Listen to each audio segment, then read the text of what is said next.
As the devastation of Hurricane Harvey dominates the airwaves, another massive flooding event is happening across Southeast Asia, leaving two-thirds of Bangladesh underwater, according to Oxfam.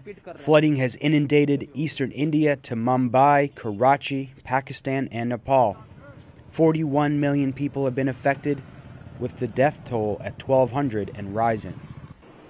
Rescuers in the Indian city of Mumbai wound down on Friday their search for victims in the ruins of a condemned building that collapsed after pulling 12 survivors and 34 bodies from the rubble, emergency services said. The 117-year-old six-story building in a congested old neighborhood came crashing down early on Thursday after heavy rain had drenched the financial hub for days. Among the dead was a baby, police said. Of the 46 people pulled out, 33 were dead. Meanwhile, floods triggered by torrential rain in India's eastern Bihar province wreaked havoc on Thursday, inundating large swaths of land, destroying crops, and affecting thousands of people. Government officials said at least 514 people have been killed in the worst monsoon floods in years, with thousands sheltered in relief camps away from their inundated homes. Large cities were underwater on Thursday following the overflow of water in the Tahrut Canal. Days of flooding have also destroyed standing crops. Last week, Indian Prime Minister Narendra Modi reviewed the flood situation in Bihar and announced a relief package of 5 billion rupees, equivalent to about $78 million, following a meeting with local officials. Life gradually returned to normal in Pakistan's largest city, Karachi, on Friday, a day after 13 people were killed by flooding following heavy monsoon rains, which hit the sprawling metropolis. The deaths were the latest in a disaster that has so far killed more than 1,200 people across the region, encompassing India, Bangladesh, and Nepal. The private Edhi Foundation, which runs ambulances and medical centers, said 350 to 400 houses in low-lying areas were inundated near the Lari River. Countries in the region suffer frequent flooding during the June to September monsoon season, but International Aid Agency says the damage has been worse than usual this year. To talk about the links between climate change and what could be done about it, we reached Neha Kandakar. Talking about the impacts of flooding, I, being residing in a metropolitan city myself and traveling in a few others, I have seen the cities collapsing in an event of extreme rainfall, and that's because of a lot of waterlogging that happens. The transportation comes to a halt. One has to wade their way back home or to their destination within these waterlogged roads, full of storm water, which could be unhealthy for your own skin. And it's difficult because if you have to go and pick up your kids, or if you have a medical emergency in such situations, then all the more difficult. In predominantly agricultural areas of South Asia, typhoons are not rare, and floods are not a total surprise like they've been in Texas, for example. In what way is this unusual? Why are the local populations and governments not better equipped to deal with this? The flood events or cyclones have been happening in South Asia, but what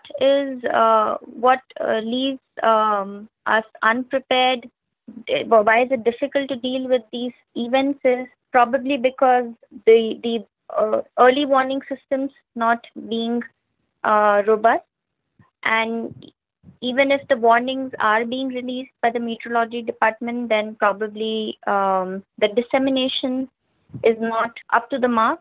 It could be better, and the local citizens could be made more aware to deal with such flooding, which could be done by the disaster management department.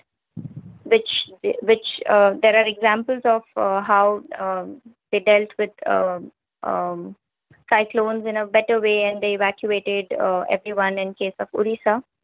So something like that could be a role model and could be adopted for different other cases.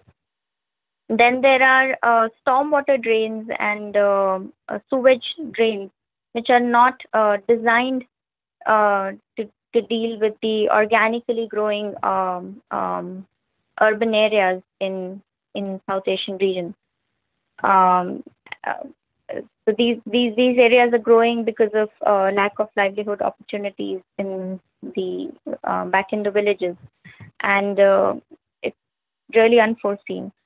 So not just the design, but then even the maintenance and the regular cleaning and not dumping any garbage in the stormwater drain so that they don't get clogged.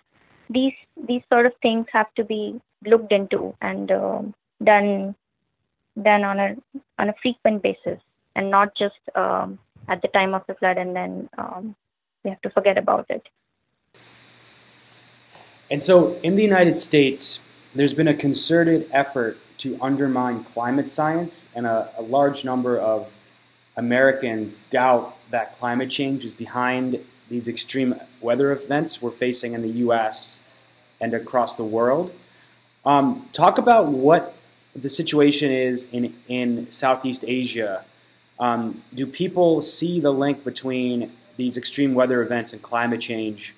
Well, based on the perception, so there are perception-based studies that are that the researchers do to collect the understanding of local citizens about the changes that they have observed in their lifetimes, or in a span of 2 to 3 generations. So, what I have seen out of such reports and out of the studies that even I have conducted or my team members have conducted, that people do feel the change in the climate, and when they see such extreme events happening, like a lot of rainfall in a short duration, or reducing number of rainy days, unforeseen.